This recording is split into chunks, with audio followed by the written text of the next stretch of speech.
Deputy CM Pawan Kalyan కి big shock తగిలింది.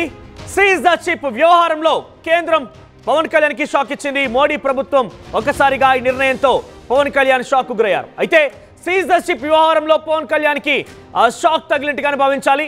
ఆ షిప్ ని వదిలేనట్టుగా అటు ఎన్సీఎల్ నుంచి అధికారులకి లేఖలు సంధించారు. లేఖలు వచ్చాయి. సీజ్ ద షిప్ కుదరదన్న కేంద్రం షిప్ ను ఆఫ్రికాకు పంపాల్సిందే అంటూ ఆదేశాలు జారీ చేసింది. రోజుకో చర్చకు దారితీస్తోంది ఈ seize the ship Stella ship వ్యవహారం.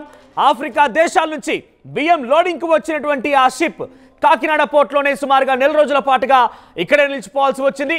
షిప్ నిలిచిపోవడంతో తాజాగా అడ్మిరాల్టీ కోర్టును ఆశ్రయించారు బియ్యం ఎగుమతిదారులు. సుమారుగా 28 మంది కలిసి నౌకను అద్దె తీసుకున్నారు.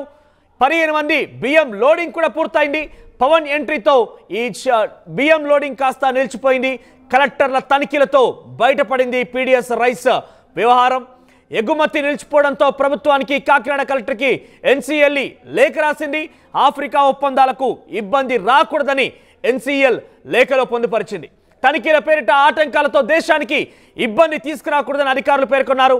ఆకలి నివారణ కోసం ఆఫ్రికాతో భారత్ G2G డీల్ చేసుకుంది. ఈ డీల్లో భాగంగానే ప్రస్తుతం ఇక్కడి నుంచి కాకినాడ పోర్ట్ నుంచి అటు ఆఫ్రికా దేశానికి ఈ రైస్ ఎగుమతి జరుగుతోంది. అయితే ఎన్సీఎల్ లేఖలో వెనక్కి తగ్గే యోచనలో ఉన్నారు అధికారులు.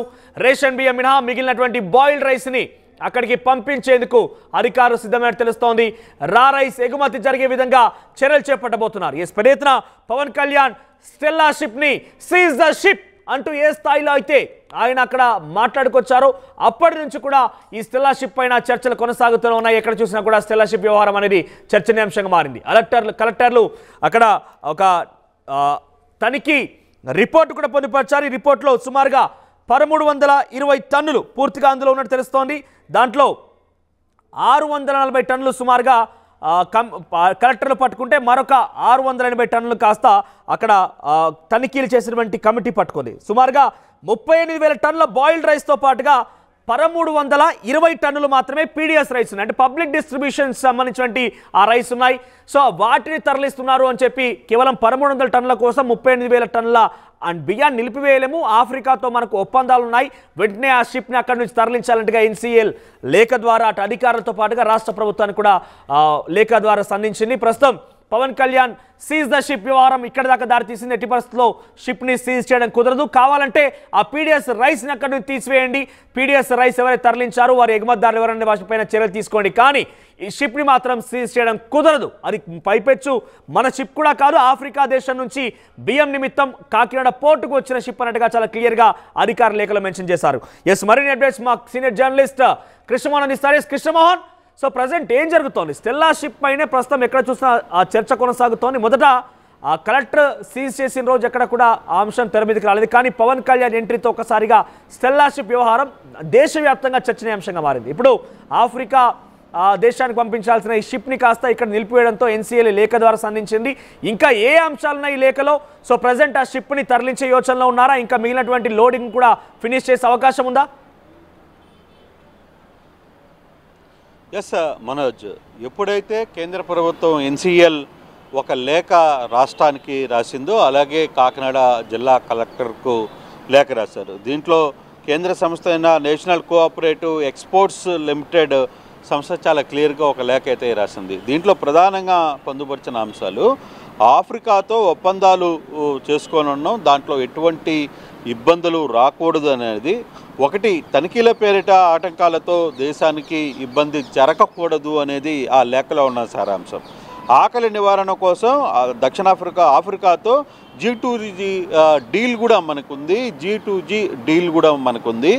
సో దీంతో వాళ్ళకి ఆహార సరఫరాకి మనం చేస్తామనే ఒక ఒప్పందం చాలా క్లియర్గా ప్రభుత్వంతో ఉంది. కాబట్టి ఈ నూక బియ్యంకి సంబంధించిన షిప్ ఏదైతే ఆగుందో దాన్ని మనం సీజ్ చేయడానికి అవసరం లేదు, దాన్ని సాధ్యమైనంత త్వరగా విడుదల చేయాలి, దాని ఆటంకాలు కలిగించవద్దు అనేది చేయాలి. దీంతో ఒకవేళ దీనికైనా ఆపితే మనకి ప్రభుత్వంతో ఉన్న ఒప్పందానికి చాలా పెద్ద దెబ్బ తగలబోతుంది అనేది వాళ్ళు చెప్తున్న పరిస్థితి. దీంతో ఒక్కసారిగా పవన్ కళ్యాణ్ ఏదైతే సీజ్ ద షిప్ అని చెప్పి అన్నారో ఆ సంబంధించిన వ్యవహారంలో ఇప్పుడు ప్రభుత్వం అధికారికంగా ఆ షిప్ని స్టెల్లా షిప్ని వదలాల్సిన పరిస్థితి అయితే ఉంది. అయితే దీంట్లో ఈ సందర్భంలోనే ఈ లేఖ వచ్చిన సందర్భంలోనే జిల్లా కలెక్టర్ నిన్న ప్రెస్ మీట్ పెట్టారు. కాకినాడ జిల్లా కలెక్టర్ ప్రెస్ మీట్ పెట్టి ఒక క్లియర్గా ఒక నోట్ అయితే చెప్పారు. కానీ దాంట్లో ఆయన షిప్ని వదిలేస్తామని చెప్పలేకపోయినప్పటికీ కూడా కానీ ఏదైతే ఫస్ట్ దాడి చేశారో దీనికి రేషన్ బియ్యానికి సంబంధించి 660 టన్నుల బియ్యం నేను వెళ్ళినప్పుడు ఉండింది. తర్వాత నిపుణుల బృందం పంపించాం. దాంతో మరి ఇంకొక 600 దాదాపుగా 1300 టన్నుల బియ్యం అక్కడ దొరికినట్టుగా ఒక సమాచారం మాకైతే అందుతోంది. దాన్ని వెలుకలకి తీయాల్సిన పరిస్థితి అయితే ఉంది అనేది. అంటే బేసిక్గా దక్షిణ ఆఫ్రికాకి 50,000 టన్నుల బియ్యాన్ని పంపించడానికి స్టెల్లా నౌక అని ఇక్కడికి వచ్చిన పరిస్థితి అయితే ఉంది. ఆ నేపథ్యంలోనే T2G ఒప్పందం ప్రకారమే ఆ బియ్యం రవాణా జరుగుతోంది అనేది. ఇప్పటికే దీనికి సంబంధించి దాదాపుగా ఒక 28 మంది కోర్టుకి ఆశ్రయించిన పరిస్థితి అయితే ఉంది. దీంట్లో 15 మంది మిల్లర్స్ ఏదైతే ఈ రవాణా చేశారో దీనికి సంబంధించిన ఒప్పందంలో కూడా కొంత ఇంకా పూర్తి స్థాయిలో నివేదిక రాలేదు.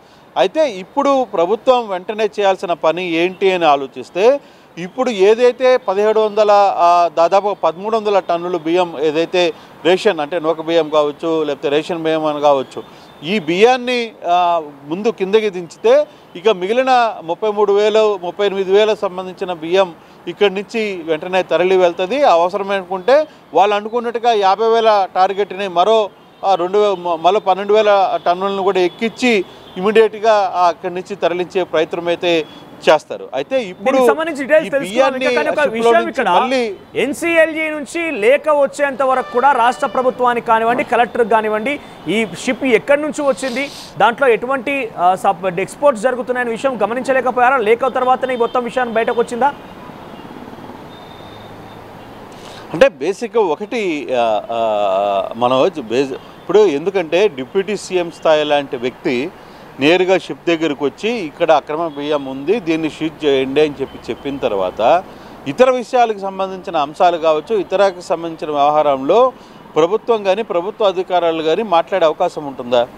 జస్ట్ మనం ఒకసారి ఆలోచిస్తే అంటే ముఖ్యమంత్రి తర్వాత డిప్యూటీ సీఎం లాంటి వ్యక్తులు నేరుగా ఆడికొచ్చి ఇన్వాల్వ్ అయిన తర్వాత కలెక్టర్ స్థాయి అధికారి దీని వెనకాల ఈ ఒప్పందం ఉంది లేదు ఆఫ్రికాతో మనకి ఒప్పందం ఉంది దానికి వెనకాల ఉన్న చరిత్ర ఏంటి ఇవన్నీ కూడా మీడియాతో మాట్లాడే అవకాశం ఉంటుందా? అట్లీస్ట్ వాళ్ళకి వివరించే ప్రయత్నం చేసే పరిస్థితి ఉంటుందా? బహుశా ఉండదు, చాలా తక్కువ జరుగుతాయి. ఎందుకంటే ఇక్కడున్న పరిస్థితులు రాజకీయ పరిస్థితులు అధికారులు వీళ్ళందరూ కూడా ఒక స్థాయి అధికారులకు మంత్రులకి చెప్పే పరిస్థితులు ఉండవు. కాకపోతే ఈ వ్యవహారాన్ని ఎప్పుడైతే వెంటనే కేంద్రం దృష్టికి వెళ్ళిందో కేంద్రం నుంచి లేఖ రావడంతో వ్యవహారం అంతా కూడా బయటకు వచ్చింది. సో ఇప్పుడు ఎన్సీఎల్టీ క్లియర్గా ఒక విషయం చెప్తుంది, మనకి ఒప్పందం ఉందిరా బాబు ఆఫ్రికాతో 50,000 టన్నుల బియ్యాన్ని మనం పంపించాల్సిన పరిస్థితి ఉంది. T2G ఒప్పందం ఉంది. ఆ ఒప్పందం మళ్ళీ మీరు అడ్డుకుంటే ఆ షిప్ ఇన్వాల్వ్ అయిపోయారు సీజ్ ద షిప్ అని అన్నారు కాబట్టి కింది స్థాయి అధికారులు మాట్లాడకపోవచ్చు. అంతటి అవకాశం ఉంటుందో లేదని అనుమానం వ్యక్తం చేస్తున్నాం. కానీ ఇక్కడ ఏదో చిన్న విషయం కాదు. ఒక డిప్యూటీ స్థాయి సంబంధించినటువంటి పవన్ కళ్యాణ్ వెళ్ళి డిప్యూటీ సీఎం స్థాయి వ్యక్తి వెళ్ళి ఒక షిప్ని సీజ్ చేసే అధికారం ఉందా అనే విషయం కూడా ఒకసారి కొన్ని అనుమానాలు వ్యక్తమవుతున్నాయి. అంటే ఒక పోర్ట్లో ఉన్నటువంటి ఒక షిప్ని అది కూడా అంతర్జాతీయ వ్యవహారం చూసేటువంటి ఆ షిప్ని సీజ్ చేసే అవకాశం ఉంటుందా అని అధికారులు ఉంటాయని ఒక క్వశ్చన్. ముఖ్యంగా ఇది అంతర్రాష్ట్ర సంబంధించిన విషయమేం కాదు, జాతీయంగా చర్చనీయాంశం అవుతోంది. 2 దేశాల మధ్య ఒప్పందం ఉన్నటువంటి ఆ షిప్ని అంత ఈజీగా ఇలా అనేస్తారా అంటే ఇప్పుడు ఎన్సీఎల్ఏ లేక తర్వాత ఇంకా క్వశ్చన్స్ రేజ్ అవుతూనే ఉన్నాయి. డెఫినెట్గా మనోజ్ ఇప్పుడు ఎన్సీఎల్ లేక తర్వాత ఇప్పుడు ప్రభుత్వం కూడా దానికి ఏం చెప్పుకోలేకపోయిన పరిస్థితి, ప్రభుత్వం కూడా దాన్ని క్లియర్గా ఇప్పుడు ఎక్స్ప్లెనేషన్ ఇచ్చుకోవాల్సిన పరిస్థితి వస్తుంది. ఎందుకంటే ఇటువంటి వ్యవహారాల్లో కొంత అంతర్జాతీయ స్థాయిలో అంటే ఆ రోజు పవన్ కళ్యాణ్ షిప్ని సీజ్ చేసి చెప్పినప్పుడు కూడా కొంతమంది అధికారులు కావచ్చు కొంతమంది బాహాటంగానే మాట్లాడుతున్న పరిస్థితి. షిప్ని మనం సీజ్ చేయలేమురా బాబు, అవసరం అనుకుంటే ఆ బియ్యాన్ని మనం వెనక్కి తెప్పించుకోగలం, లేదు ఆ బియ్యాన్ని ఎవరైతే సప్లై చేశారో ఆంధ్రప్రదేశ్లో ఏ ప్రాంతం నుంచి ఆ రేషన్ బియ్యం అక్రమ రవాణా అవుతుందో వాళ్ళ మీద మనం కేసులు కట్టగలం తప్పితే షిప్ని మనం ఏం చేయలేమనేది దాదాపుగా అందరూ మాట్లాడిన పరిస్థితి. కానీ ప్రభుత్వం అధికారికంగా మాట్లాడాలి కదా, ప్రభుత్వం అధికారికంగా ఎక్స్ప్లెయిన్ చేయగలగాలి. దీని వెనకాల ఈ ఒప్పందం ఉంది, దీంట్లో మనం 50,000 టన్నులు బియ్యం రెగ్యులర్గా ఈ షిప్ ద్వారా మనం పంపించాల్సిన పరిస్థితి ఉంది. ఇప్పటికీ 33,000 టన్నులు దాంట్లో ఉంది. దాంట్లో 1,300 టన్నులు బియ్యం రేషన్ బియ్యం ఉంది. ఆ రేషన్ బియ్యాన్ని మనం వెనక్కి తీసుకొని వస్తాం. వెనక్కి తీసుకొని వచ్చిన తర్వాత ఈ బియ్యాన్ని ఎవరైతే ఈ 1,300 టన్నుల బియ్యాన్ని ఎవరైతే ఎక్స్పోర్ట్ చేశారో వాళ్ళు ఎంతమంది ఉన్నా వాళ్ళందరి మీద కేసులు కడతాం, వాళ్ళందరినీ కూడా అదుపులో తీసుకుంటాం. ఈ షిప్ను మాత్రం ఇక్కడి నుంచి పంపించాల్సిన పరిస్థితి ఉందని ఎవరో ఒక అధికారికంగా చెప్పాల్సిన పరిస్థితి ఉంది. కానీ ఆ పరిస్థితి ప్రభుత్వం చేయలే. కాకపోతే ఈ లేఖ రాసిన తర్వాత ఇప్పటికిప్పుడు ఈ వ్యవహారాన్ని కిందకి తీసుకురావాల్సిన పరిస్థితి ఉందని నిన్న కలెక్టర్ కూడా ప్రెస్ మీట్లో కూడా షిప్ని పంపిస్తామనో లేకపోతే ఈ ఒప్పందం ఉందనో ఆయన ఎక్కడ కూడా మాట్లాడే ప్రయత్నం చేయలేదు. జస్ట్ ఆయన చెప్పింది ఏంది, 600 టన్నుల బియ్యాన్ని నేను వెళ్ళినప్పుడు దొరికింది, ఆ తర్వాత టీంని పంపించినప్పుడు మరో 600 దొరికింది, కాబట్టి 1,300 టన్నుల బియ్యాన్ని మేము వెనక్కి తీసుకొని వచ్చే ప్రయత్నం చేస్తున్నాం. ఇక వాళ్ళ ఒప్పందం ప్రకారం ఏముందో ఆ టన్నులు ఎక్కించాల్సిన పరిస్థితి ఉంటుంది. సో ఆయన అంతవరకే మాట్లాడారు. అంటే ఇప్పుడు 1,300 టన్నుల బియ్యాన్ని ఏదైతే రేషన్ బియ్యం ఉందో పట్టుకున్నారు. నిజంగా ఇది అక్రమ రవాణా జరిగింది. ఆ అక్రమ రవాణాకు సంబంధించిన ఎవరైతే అక్రమదారులు ఉన్నారో, ఎవరైతే ఈ ప్రయత్నం చేశారో వాళ్ళందరినీ కూడా వాళ్ళ మీద కేసులు కట్టాలి, వాళ్ళందరి మీద శిక్ష చేయాల్సిందే. దాంట్లో పేదల బియ్యాన్ని అక్రమ రవాణా చేస్తున్న విషయంలో దాంట్లో ఎటువంటి నో డౌట్. ఎవరైతే అక్రమంగా పాల్గొన్నారో వాళ్ళందరి మీద కూడా ఖచ్చితంగా కేసులు కట్టాలి, వాళ్ళందరినీ శిక్షకి పడేటట్టుగా చూడాల్సిన బాధ్యత ప్రభుత్వం. అట్ ద సేమ్ టైం ప్రభుత్వాలతో ఒప్పందాలు ఉన్నప్పుడు, లేకపోతే కేంద్ర స్థాయిలో ఒప్పందాలతో ఉన్నప్పుడు అంతర్జాతీయ సంస్థకు వచ్చిన కొన్ని షిప్పులు కావచ్చు, అవి నాకులు రావడంలో అటువంటి వ్యవహారంలో ఎక్కడైనా ఇబ్బంది జరిగితే ఎన్సీఎల్టీ అదే చాలా క్లియర్గా చెప్తోంది. మీరు మాట్లాడుకొని అక్కడ ఆపేసి అసలు భారతదేశానికి తర్వాత ఇతరులకు మధ్య జరిగే ఒప్పందాన్ని మీరు ఎక్కడ ఇబ్బందులు తీసుకురావద్దు అనేది ఆ లేఖలో సారాంశం. అఫీషియల్గా ఆ లేఖ బయటికి రావట్లేదు, కానీ ఆ లేఖలో ఉన్న సారాంశం అంతా కూడా అటువంటి సారాంశం. సో ఇప్పుడు 1,300 రేషన్ టన్నుల బియ్యం ఏదైతే ఉందో ఆ బియ్యాన్ని ఇప్పుడు ఇమీడియట్గా మార్చి ఆ బియ్యాన్ని అక్కడి నుంచి షిప్లో నుంచి తీసుకుని వచ్చి మళ్ళీ కాకినాడ పోర్టుకి చేర్చాలి. పోర్టుకి చేర్చిన తర్వాత అక్కడ అసలు ఆ బియ్యానికి ఎవరు సూత్రధారులు ఏంటి, ఆ బియ్యాన్ని ఎవరు రవాణా చేశారు, ఎక్కడి నుంచి బయటకు వచ్చింది, ఏ ప్రాంతాల నుంచి వచ్చింది, దాన్ని ఎవరు ఈ నిర్వహణ చేశారు, వీళ్ళందరి మీద కేసులు కట్టాలి. ఈ వ్యవహారం అంతా కూడా ఇక్కడున్న స్థానిక ప్రభుత్వం చూసుకోవాలి. కానీ అంతర్జాతీయ సమస్యను మరోసారి తీసుకుని వచ్చే ప్రయత్నం చేయకూడదు అనేది ఎక్స్పోర్ట్ లిమిటెడ్ క్లియర్గా కేంద్ర ఎక్స్పోర్ట్ ఇంట్రెస్టింగ్ విషయం ఏంటంటే ఇక్కడ షిప్ సుమారుగా నెల రోజుల పాటుగా నిలిచిపోవడంతో సుమారుగా $22,000 డేమరేజీ ఛార్జీలు కూడా పడుతున్నాయంట. సో ఆ ఛార్జీలు ఎవరు భరిస్తారు? ఆ ఛార్జీలకు సంబంధించి అవకాశం ఎట్లా ఉండబోతోంది? దీనికి సంబంధించి అప్డేట్స్ ఏంటి? అంటే ఒక షిప్పులో సంబంధించి నాకున్న సమాచారం అయితే ఒక షిప్పు ఒక టైం ప్రకారం వస్తుంది, ఒక పోర్టుకు వస్తుంది. పోర్టుకు వచ్చిన తర్వాత ఏ పోర్టులో అయినా సరే ఆ పోర్టులో ఇంత పరిమిత టైం వరకు ఉంటుంది. ఆ టైంలో మీరు అన్లోడ్ చేసుకుంటారా, డౌన్లోడ్ చేసుకుంటారా అనేది ఈ రెండింటికి సంబంధించి లోడింగ్ అన్లోడింగ్ 2 వ్యవహారాలు అయిపోయిన తర్వాత వెంటనే అది కానీ లేట్ అయితే సంబంధిత పోర్టు షిప్కి పే చేయాల్సి వస్తుంది. ఆ పోర్టు మీ వల్ల నాకు ఇంత లాస్ అయింది అనేది వాళ్ళు డామరేజ్ షూట్స్ వేస్తారు. దానికి సంబంధించిన వ్యవహారం మొత్తం కూడా పోర్టు కట్టాల్సిన పరిస్థితి వస్తుంది. మరి ఇప్పుడు 22,000 డాలర్లు ఇప్పుడు కట్టాల్సి వస్తే అది ప్రభుత్వానికి లాస్, ప్రభుత్వం కట్టాల్సిన పరిస్థితి రావచ్చు. అంటే ఇప్పుడు కాకినాడ పోర్టు కట్టాల్సిన పరిస్థితి ఉంటుంది. మరి ఆ డబ్బులు ఎవరు కడతారు ఏంటి అనే చర్చ ఇంకా కొంత ముందుకు వెళ్తోంది. దానికి సంబంధించి పూర్తి స్థాయిలో రావాల్సిన పరిస్థితి అయితే ఉంది. అయితే ఇప్పటికీ ఆలస్యమైంది. ఇప్పటికే నెల రోజులు ఆ షిప్పు ఇక్కడ ఉండడం వల్ల ప్రభుత్వానికి కొంత $22,000 కట్టాలనుకుంటే చిన్న అమౌంట్ కూడా కాదు కదా.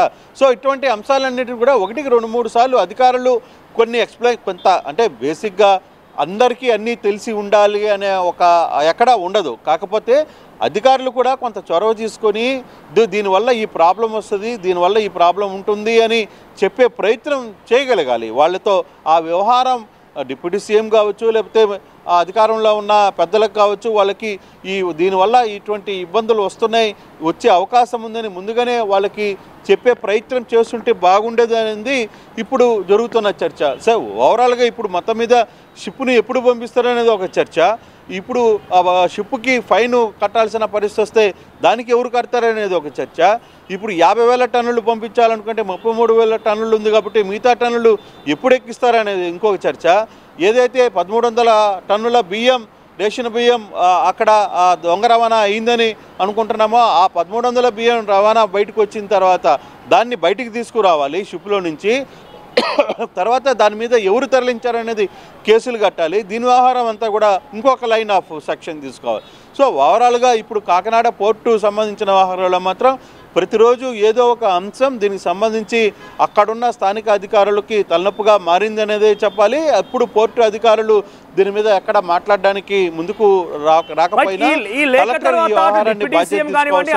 ప్రభుత్వం నుంచి కానివ్వండి, సివిల్ సప్లై శాఖ నుంచి కానివ్వండి, లేదంటే ముఖ్యంగా పోర్టు అధికారుల నుంచి, కలెక్టర్ నుంచి ఏదైనా వివరణ వచ్చిందా? వాళ్ళు ఏదైనా దీని గురించి చెప్పే ప్రయత్నం చేస్తున్నారా? ఎందుకంటే చాలా క్లియర్గా ఇక్కడ ఏం జరిగిందని అర్థమవుతోంది. అక్కడ అంతర్జాతీయ లెవెల్లో అగ్రిమెంట్స్ ఉన్నప్పుడు దానికి సంబంధించి తరలించే దాంట్లో 1,300 క్వింటాలు కేవలం పీడిఎస్ రైస్ ఉంది. మిగిలిన మొత్తం కూడా మేజర్ పోర్షన్లో అగ్రిమెంట్కి సంబంధించినటువంటి ఫుల్ఫిల్ చేయాల్సిన అవసరం ఉంది.